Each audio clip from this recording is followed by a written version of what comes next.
ఉండొచ్చు అని రిటైర్డ్ ఇంజనీర్లు చెప్తే ఆయనని చెంచల్ కూడా జైల్లో పెడతా అంటాడు. ఇదా ఒక ముఖ్యమంత్రి చేయాల్సిన పని? సరే మేం చెప్తే రాజకీయం అంటివి. మరి ఆయన రిటైర్డ్ ఇంజనీర్, ఏ పార్టీ కాదు, 80 ఏళ్ల వయసు ఉన్నది, కరువు పడ్డది, కష్టం వచ్చింది, మంచినీళ్ళు దొరకటట్లేవు, కట్టుకొత్తవయ్యా రేవంత్ రెడ్డి అంటే నిన్ను చెంచల్ కూడా జైల్లో పెడతా అంటాడు. అంటే నేను అందుకే నిన్న ఒక మాట అన్నా. ఒక విలేకరు అడిగిండు, సార్ మరి ఇదంతా సరే గాని కరువు పడ్డది, మరి నీళ్లు లేవు, పొలాలు ఎండిపోతున్నాయి, మంచినీళ్ళు లేక ప్రజలు ఇబ్బంది పడుతున్నారు, పంటలన్నీ పోతున్నాయి సార్, మరి ఎట్లా నువ్వేం చేస్తావు అని అడిగిండు. ఏమున్నది, హరీష్ రావుతో కేసీఆర్నో కోస్తాడట, రక్తం పంటల మీద జల్లితే పంటలు వంటాయట. నేను అంటున్నా, ఆ సైకో రాజ్ కుమార్ గానికి రేవంత్ గానికి ఏమైనా తేడా ఉన్నదా? ఏమైనా ఉన్నదా? ఆ సైకో గాడు మాట్లాడినట్టే నువ్వు మాట్లాడుతున్నావు, వాడు చంపిండు నువ్వు మాట్లాడుతున్నావు, గంతే తేడా. ఒక ముఖ్యమంత్రి మాట్లాడాల్సిన మాటనా? మొన్న బాల్కా సుమన్ ఏదో మాట్లాడిండు, అగో నువ్వు తప్పు మాట్లాడినావని జైల్లో పెట్టిండ్రు. మరి ఇప్పుడు రేవంత్ రెడ్డిని కూడా అరెస్ట్ చేసి జైల్లో పెట్టాలన్నా వద్దా? ఈ డీజీపీని అడుగుతున్న శివధర్ రెడ్డి, కాకి బుక్ ఉన్నది, కాకి బుక్ ఉన్నది తెలంగాణలో అన్నావు కదా, మరి నీ కాకి బుక్ కాకెత్తుకపోయిందా? ఎందుకు రేవంత్ రెడ్డి మీద కేసు పెట్టలేవు అని అడుగుతా ఉన్నా. ఎవరినన్నా కోస్తా రక్తం జల్లుతా అని మాట్లాడితే ఊకుంటారా? నువ్వు మాట్లాడితే నువ్వో నేను ఎవరైనా రేవంత్ రెడ్డి కోస్తాం రక్తం తీస్తాం రేవంత్ రెడ్డి అంటే దెబ్బ మన మీద కేసు పెట్టరా?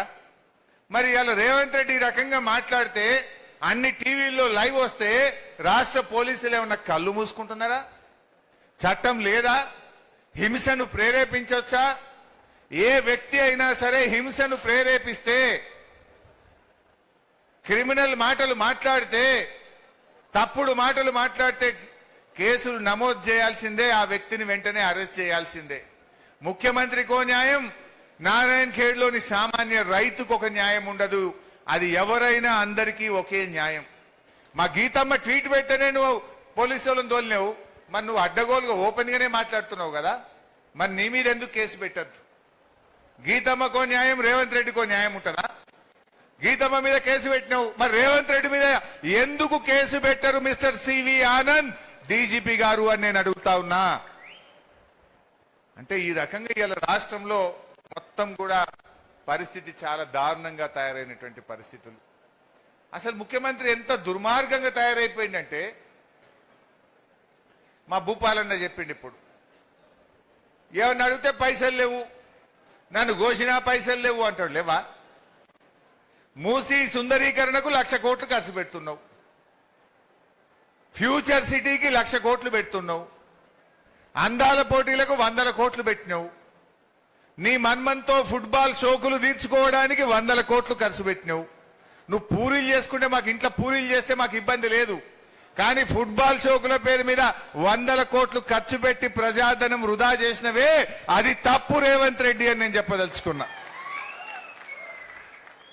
పూరీలు చేసుకో, బిర్యానీ చేసుకో, ఏమన్నా చేసుకో, నీ ఇల్లు నీ మన్మడ్ నీ ఇష్టం. కానీ 100 కోట్లు ఖర్చు పెట్టి గా పైసలతో 4 స్కూళ్లు కట్టచ్చు, 4 కాలేజీలు కట్టచ్చు, 4 రోడ్లు వేయచ్చు. కానీ ఫుట్బాల్ షోకులు తీర్చడానికి ఖర్చు పెడితే తెలంగాణ ప్రజలు క్షమించరు. ఇవాళ పక్క రాష్ట్రాల్లో ఎన్నికలు జరిగితే ఫుల్ పేజ్ యాడ్లు ఇస్తాడు పేపర్లల్లా. రైతు బంద్ వేస్తే ఎకరానికి ఒక మీటింగ్ పెడతాడు. అది ఎవరి సొమ్ము? గవర్నమెంట్ పైసలతోని. 3,000 బస్సులు పెట్టిండు.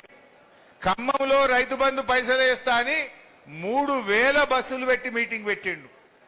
అంటే దాదాపు 100 కోట్లు బాయే కదా. మరి నన్ను కోసినా పైసలు లేవంటావు, నువ్వు 100 కోట్లు ఖర్చు పెట్టి మీటింగ్ పెడతావా? ఎకరంకో మీటింగ్. సిద్దిపేట ఎకరం వేసిండు యాసంగిలు, ఆడో మీటింగు. మంతనీళ్ళు ఎకరం వేసిండు, ఆడొక మీటింగు. మొన్న ఖమ్మంలో కేసీఆర్ ఉండగా ఎప్పుడో మీటింగ్ పెట్టినాడు, కట్టుకొత్తిండు, ఫోన్లు టింగు టింగు టింగున మోగినాయి, పైసలు పడ్డాయి. అంటే ఈయన పైసల్ని ఇష్టం వచ్చినట్టుగా ఖర్చు పెట్టి ఇలా రైతులకు, విద్యార్థులకు, ఇలా ఎస్సీ ఎస్టీ బీసీ కార్పొరేషన్లకు ₹1 ఇవ్వకుండా అన్యాయం చేస్తా ఉన్నాడు. నిన్న మాట్లాడతాడు, అరే నేను అన్ని స్కీమ్లు ఇచ్చిన కదా, నేను ఏ స్కీమ్ బంద్ పెట్టినా అంటుండు. మీ పిల్లలకు ఫీజు రియంబర్స్మెంట్ వస్తుందా? ఎస్సీ ఎస్టీ బీసీ పిల్లలకు